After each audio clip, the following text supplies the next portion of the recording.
Well, we're seeing a huge growth right now in the renewable energy industries, in solar and wind and biofuels. They're doing very well right now. But at the same time that they are finally sort of becoming viable industries, wind, for example, is already cost competitive with natural gas today.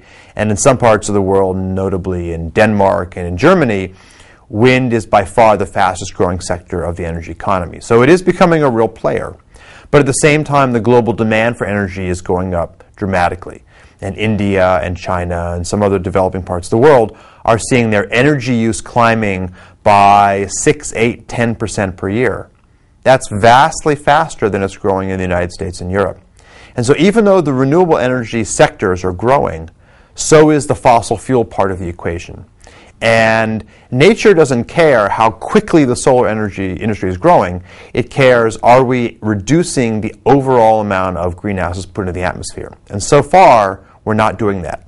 Even with dramatic growth in a number of clean energy sectors, notably solar and wind, that have been growing by more than 25% per year now for over a decade, the overall global emissions are still rising.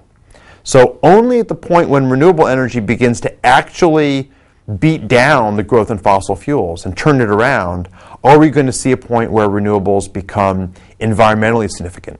They're already financially significant today because this is a very fast-growing sector. But in terms of environmental management, they are still a small, interesting sort of side industry against the overall fossil fuel economy.